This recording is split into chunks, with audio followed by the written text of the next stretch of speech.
Hello, Wes. I've heard a lot about you. It's good to have you on the show today. It's good to be here, Peggy. This ain't my usual setting, but I'm all about adapting. Gotta stay in that flow state no matter where you land, you know? Yes, of course. I've heard that flow state is an essential part of who you are. But let's set that aside for now. Wes, I really wanted to talk to you about your martial arts training. Specifically, I'd like to hear about your expertise in using belts as weapons. Yeah, Peggy, I've put in the work. Martial arts ain't just a skill, it's a way of life. When you've been through what I've been through, you learn to see everything around you as a tool. Belts, those are a top-tier weapon. They're simple, they're versatile, and in the right hands, they're humbling. I've put a lot of time into perfecting that craft. Ranked number 4 worldwide in belt combat. No small feat. And yeah, I'll admit it, I've got a soft spot for the purse slap game too. Ranked 8th there. That's quite the resume. But belts as weapons, it's such a unique choice. Is that something you developed during your time incarcerated? You know it, Peggy. In the joint, you don't get the luxury of traditional weapons. You improvise. A belt, that's not just a belt. That's a whip, a tool for keeping space.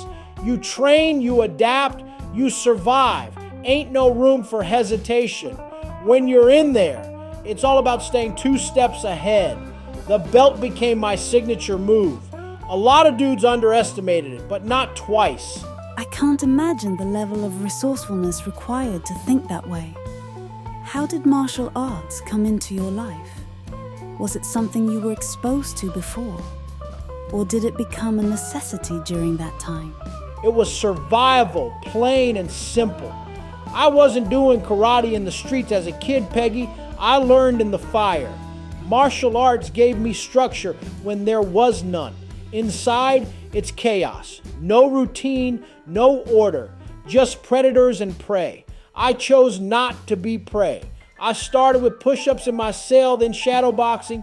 Then it evolved. I studied everything I could get my hands on. Books, scraps of info from other inmates.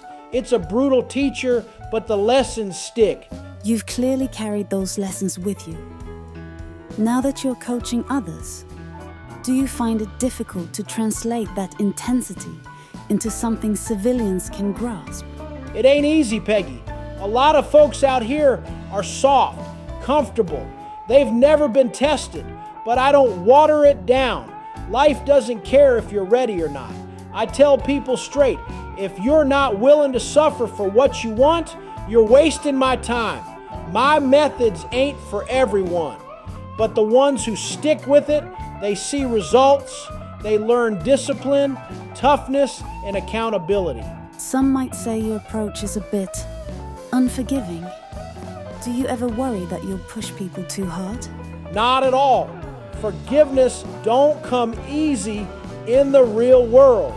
You either step up or get stepped on. I'm not here to babysit. I'm here to build warriors. They come to me because they want change, not coddling. And yeah, it's hard, but that's the point. If you're not breaking a sweat, you're not breaking barriers. It's certainly a tough love approach. Wes, beyond the physical training, you talk a lot about mindset. How do you get someone to shift their perspective and embrace the struggle?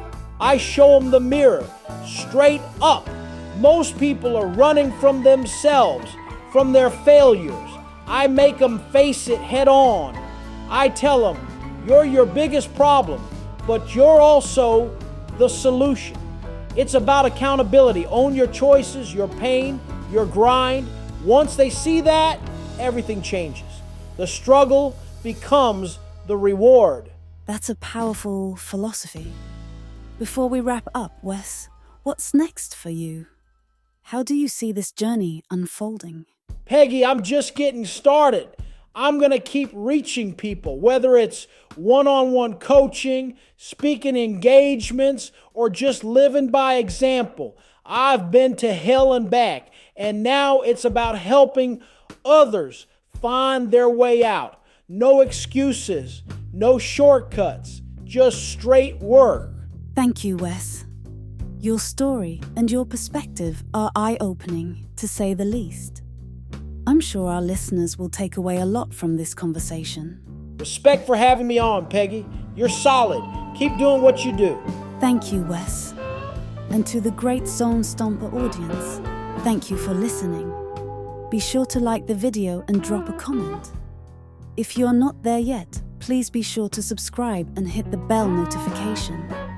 Until next time, stay strong and stay inspired.